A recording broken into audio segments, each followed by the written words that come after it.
नमस्कार बच्चों, स्वागत है आपका ऑनलाइन क्लासेस में। आइए आप और हम चिट्ठियों की अनूठी दुनिया में फिर चलते हैं।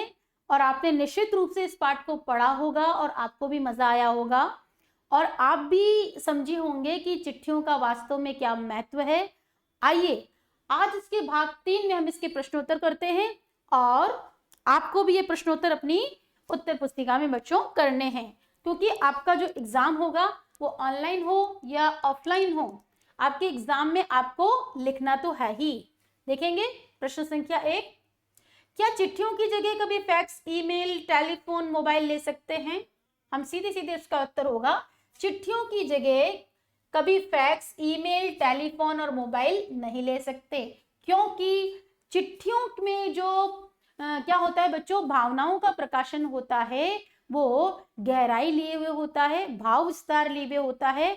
वो हम क्या कर सकते हैं, फैक्स, ईमेल और टेलीफोन, मोबाइल के जरिए नहीं कर सकते। पत्र धरोहर हो सकते हैं, लेकिन एसएमएस क्यों नहीं? तर्क सहित अपना विचार लिखिए।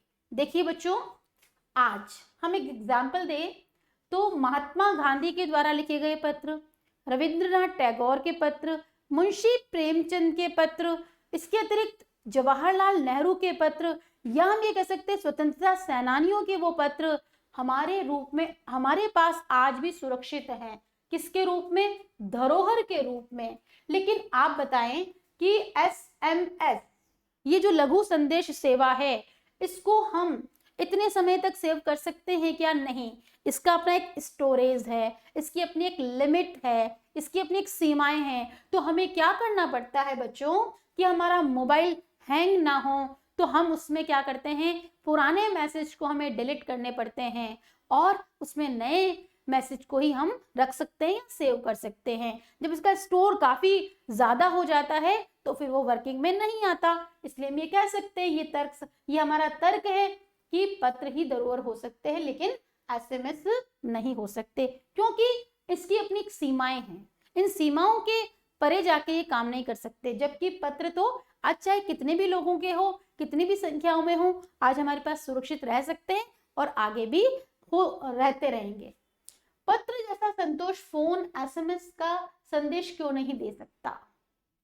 बच्चों एक छोटा सा उदाहरण लेती हूँ कि आज मुझे मेरी माता जी की याद आ रही है, ठीक है, न जाने कौन सी बात से, न जाने कौन सी घटना से, न जाने कौन से दृश्य से मुझे उनकी आज याद आई। माँ की याद वैसे सबको आती है, लेकिन मैं उस बात को उसकी तह में जाकर के जब पत्र लिखूंगी तो पत्र में हो सकता है कि मैं कुछ आगे पीछे की बातों को याद करके, उन स्मृतियों के बारे में सोच करके, न जाने कुछ भविष्य की आकांक्षाओं के साथ, कुछ कह सकते हैं ना शुभकामनाओं के साथ उस पत्र को लिख सकते हैं। उस पत्र का काफी विस्तार हो सकता है। इसलिए हम कह सकते हैं कि पत्र जैसा संतोष, सेटिस्फैक्शन, कह सकते हैं आनंद, किसमें नहीं हो सकता बच्चों? एसएमएस में नहीं हो सकता। एसएमएस में तो हमने क्या कर दिया, एक शॉर्ट लैंग्वेज भी क्या कर दी, इजाद कर दी। फटाफट गुड मॉर्निंग लिखना होता है, हम क्या लिख देते हैं, जीएम, ठीक है। किसी को नमस्कार करना है, अब हम एक देखिए क्या कर दिया, कोई ना कोई स्माइली बना दी, साइन कर दिया, तो वो आनंद आपको, वो संतोष आपको पत्र में नहीं हो सकता। पत्र की खत, कागज, उत्तरम, जाबू, लेख, कडित, पाती, चिट्ठी इत्यादि कहा जाता है। इन शब्दों से संबंधित भाषाओं के नाम लिखिए हैं। बच्चों मैंने बताया आपको कि पत्र संस्कृत में कहते हैं, खत उर्दू में कहते हैं, ठीक है। और आपके पास कागज, उत्तरम, जाबू, लेख, कडित, पाती, चिट्ठी, देखो चिट्ठी हिंदी में भी कहते हैं, पाती हिंदी में भी कहते हैं, और हमने देखा कि कडित तेलुगु में भी कहते हैं, जाबू, लेख तेलुगु में भी कहते हैं। और आपके एक पैराग्राफ में ये सारी बातें लिखी गई है। इसलिए आप इस क्वेश्चन को थोड़ा सा अपने लिए, इसको मैच द फॉलोइंग का क्वेश्चन जब बनाकर करेंगे तो बच्चों आपको बहुत ही मजा आने वाला है। और आप देखेंगे कि देखिए, पत्र को उर्दू में खत, संस्कृत में पत्र, कन्नड़ में कागज, तेलुगु में उत्तरम, उत्तरम, जाबू और लेख, और तमिल में कहते हैं कडिद, ठीक है। इस तरह से आप इसको मैच द फॉलोइंग से भी करें तो बहुत जल्दी आपको ये याद हो जाएगा। देखेंगे हम नेक्स्ट क्वेश्चन। पत्र लेखन की कला के विकास के लिए क्या क्या प्रयास हुए हैं? बच्चों पत्र लेखन की कला के विकास के लिए सबसे पहले तो आपके विद्यालय स्तर पर इसको पाठ्यक्रम में शामिल किया गया है। आपने देखा होगा कि आपकी हर क्लास में एक प्रश्न आपके पत्र लेखन से संबंधित जरूर होता है।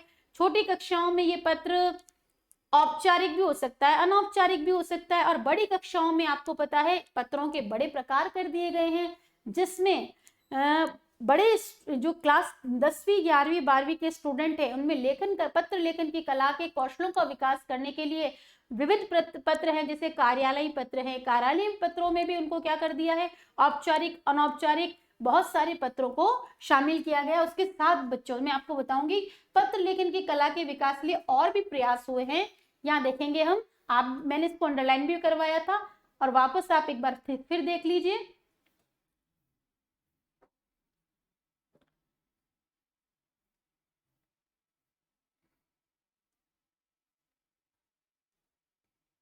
पत्र लेखन प्रतियोगिताएं भी आयोजित हुई है। देखेंगे हम कि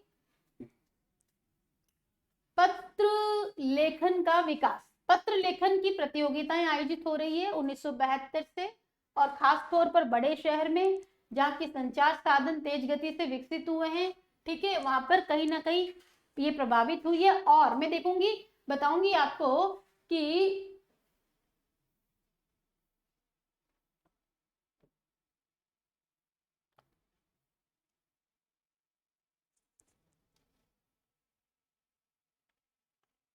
यहाँ पत्र लेखन ने एक कला का रूप ले लिया है, और डाक व्यवस्था के सुधार के साथ साथ पत्रों को सही दिशा देने के लिए विशेष प्रयास किए गए हैं।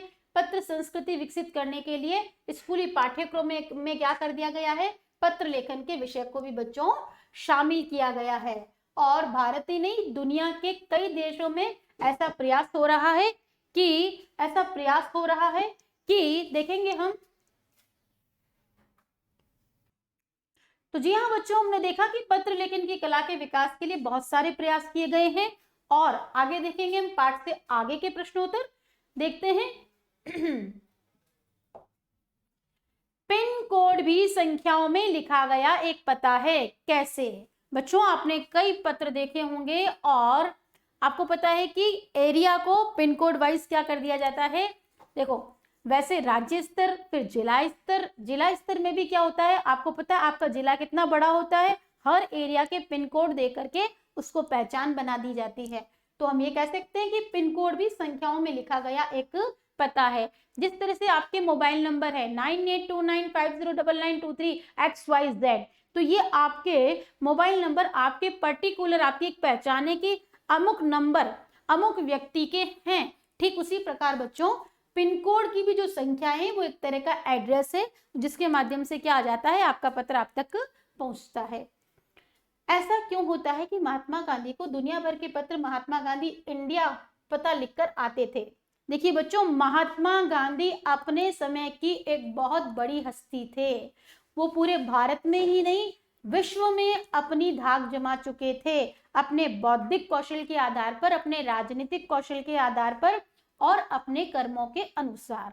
ठीक है, उसके साथ साथ बच्चों उन्होंने सिर्फ भारत में रहकर ही क्या कह सकते हैं, राजनीतिक गतिविधियों का संचालन नहीं किया, अपितु जहां कहीं भी देश विदेश में वो घूमे हैं, लोगों से मिले हैं, और इस आधार पर वो बहुत ही क्या कह सकते हैं, एक फेमस, जिसे कहते हैं ना, मशहूर प्रसिद्ध हस्ती बन गए थे। तो इसलिए उनके साथ जो पत्र व्यवहार होता था, तो महात्मा गांधी को दुनिया भर के जो पत्र आते थे, सिर्फ महात्मा गांधी इंडिया, यानी ये वही महात्मा गांधी है जो भारत का है, ठीक है, इस पते से लिखकर उनके पास पत्र आ जाया करते थे, और वो घूम करके पत्र उनके पास पहुंच जाते थे। किसी के लिए बिना टिकट सादे लिफाफे पर सही पता लिखकर पत्र बेरंग भेजने पर कौन सी कठिनाई आ सकती है, पता कीजिए। किसी के लिए बिना टिकट सादे लिफाफे पर सही पता लिखकर पत्र को अगर हम बेरंग भेजेंगे तो उसके लिए वो क्या हो सकता है, एक मुसीबत हो सकती है। उसके पास जब पत्र पहुंचेगा तो डाक विभाग के द्वारा उससे जैसे क्या कर वसूल किया जाएगा, पैसे लिए जाएंगे। ठीक है, नेक्स्ट देखेंगे अनुमान और कल्पना के प्रश्नों को बच्चों, कि पक्षी को संदेशवाहक बनाकर अनेक कविताएं और गीत लिखे गए हैं। एक गीत है जा जा रे कागा विदेश हुआ। मेरे पिया से कईयो संदेश, वाह गीतों का संग्रह आप कीजिए। आपने भी पक्षी को संदेश, ठीक है, आपने एक फिल्म देखी होगी जिसमें आया गाना कबूतर जा जा जा, ठीक है। तो ऐसे कोई गीत अगर आपको मिलते हैं तो उन गीतों का संदेश क्या कर सकते हैं, आप संग्रह कर सकते हैं। प्रशिक्षित पक्षी के गले में पत्र बांधकर निर्धारित स्थान पर पत्र भेजने का उल्लेख मिलता है। मान लीजिए कि संदेश वाहक बनाकर पत्र भेजना हो तो आप वह पत्र किसे भेजना चाहेंगे और उसमें क्या लिखा होगा, ये आपके लिए प्रश्न है बच्चों। आप अपने अनुमान और कल्पना के आधार पर इसको गृह कार्य में करें और ये आपके लिए एक मजेदार प्रश्न भी हो सकता है। केवल पढ़ने के लिए दी गई रामदर्श मिश्र की कविता चिट्ठियां को ध्यानपूर्वक पढ़ें, विचार कीजिए कि क्या यह कविता केवल निर्धारित पते पर जाने के लिए तैयार है या चिट्ठियों के बारे में है, या रेल डिब्बे में बैठी सवारी भी उन्हें चिट्ठियों की तरह है जिनके पास उनके पत्र हैं, पत्र में पते की तरह। और क्या विद्यालय भी एक लेटर बॉक्स की भांति नहीं है जहां से उत्तीर्ण होकर विद्यार्थी अनेक क्षेत्रों में चले जाते हैं। पंख लगाइए और मुक्त मन से इस विषय में विचार विमर्श कीजिए। बच्चों यहाँ सिर्फ आपको अपने विचारों का डिस्कशन ही करना है, ठीक है। यह प्रश्न आप लिखेंगे नहीं, सिर्फ इस पर विचार करेंगे। रामधारी सिंह दिनकर की जो कविता है, देखिए कितने सी लोगों की कविताओं और कितने कवियों का नाम आ गया है। भगवान की डाकी, ये आपका नेक्स्ट चैप्टर, नेक्स्ट कविता भी हो सकती है बच्चों, आपकी पाठ्य पुस्तक में है। उसके आधार पर पक्षी और बादल को डाकिए का रूप दिया गया है। इस पर आपको कल्पना से लेख लिखेंगे, लेकिन अभी ये कार्य आप बेशक थोड़ा ठहर कर कीजिए। जब हम भगवान के डाकी कविता पढ़ लेंगे रामधारी सिंह दिनकर की, तब इस प्रश्न के उत्तर करने में आपको बहुत आनंद आएगा। संस्कृत साहित्य के महाकवि कालिदास ने बादल को संदेशवाहक बनाकर मेघदूत नाम का काव्य लिखा। मेघदूत के विषय में जानकारी आप स्वयं एकत्र करें कि मेघ को दूत बनाकर भेजने के पीछे क्या प्रयोजन रहा होगा, ठीक है। नेक्स्ट देखेंगे भाषा की बात। इसमें आप देखेंगे एक प्रश्न आपको मैं करवाऊंगी, दूसरा प्रश्न आप गृह कार्य में स्वयं करेंगे। यहाँ देखेंगे कि व्यापारिक शब्द व्यापार के साथ एक प्रत्यय के योग से बना है। एक प्रत्यय के योग से बनने वाले शब्दों को अपनी पाठ्य पुस्तक से खोज करके लिखिए। बच्चों आप देख रहे हैं व्यापार मूल शब्द है और एक प्रत्यय है। आपको क्या करना है, एक प्रत्यय के योग से कोई शब्द बनते हैं तो एक प्रत्यय के योग से बनने वाले शब्दों को अपनी पाठ्य पुस्तक से खोज कर लिखना है। जैसे देखिए मैं आपको शब्द उदाहरण के तौर पे बता देती हूँ, दैनिक, दिन, ठीक है, उसमें एक प्रत्यय लगा, दैनिक हो गया। नीति धन एक नैतिक हो गया। भौतिक, ऐसे जो शब्द हैं आपकी इस किताब में भी हैं, तो आप इसे गृह कार्य में करेंगे। किसी प्रयोजन विषय से संबंधित शब्दों के साथ पत्र जोड़ने से कुछ नए शब्द बनते हैं, जैसे प्रशस्ति पत्र, जैसे समाचार पत्र। आप भी पत्र के योग से बनने वाले 10 शब्द लिखिए। देखिए आपने देखा होगा बधाई पत्र, निमंत्रण पत्र, कार्यालय पत्र, औपचारिक पत्र, अनौपचारिक पत्र, बहुत सारे ऐसे प्रशस्ति पत्र। तो आप भी क्या करेंगे, इसको 5 तो नाम मैंने आपको बता दिए हैं, आप इससे संबंधित 5 और नाम भी अपनी इस कॉपी में करेंगे। 2 स्वरों के मेल से होने वाले परिवर्तन को बच्चों स्वर संधि कहते हैं। जैसे रविंद्र, ठीक है, रवि और इंद्र, यहाँ पे कौन सा स्वर है बच्चों, छोटी ई, और सामने भी कैसा है, छोटी ही। इस संधि में ई और ई से बड़ी हुई है, इस दीर्घ संधि कहते हैं। संधि के और उदाहरण खोज कर लिखिए। मुख्य रूप से स्वर संधियां 4 प्रकार की मानी गई है, ठीक है। दीर्घ, गुण, वृद्धि और यण। ह्रस्व और दीर्घ अ ई उ के बाद ह्रस्व या दीर्घ अ ई उ आए तो ये आपस में मिलकर क्रमशः दीर्घ यानी अपने बड़े रूप में आ जाते हैं। आप देखेंगे कि इन्होंने अपना रूप बदल के क्या किया है, आ ई उ हो जाते हैं। इसी कारण इस संधि को बच्चों कौन सा नाम दिया गया है, क्या दीर्घ संधि कहते हैं। जैसे संग्रह धन आलय, तो यहाँ ह में भी अ है और आ है, अ और आ मिलकर संग्राहा। हा में देखिए यहाँ पे दीर्घ हो गया है। महाधन आत्मा यानी महात्मा। इस प्रकार के कम से कम 10 उदाहरण खोज कर लिखिए और अपनी शिक्षक शिक्षिका को दिखाइए। तो बच्चों ऑनलाइन क्लासेस में अभी आप लिखने का काम करेंगे। इसी के साथ हम व्याकरण के चैप्टर में अपना संधि का पूरा चैप्टर करेंगे और आप क्या करेंगे, सिर्फ अभी आपको सिर्फ 10 उदाहरण ये 2 जो स्वर संधि के हैं उसमें से आपको करने हैं। हम अपनी नेक्स्ट क्लास में फिर एक नए चैप्टर के साथ आपके सामने उपस्थित होंगे। तब तक के लिए बच्चों नमस्कार।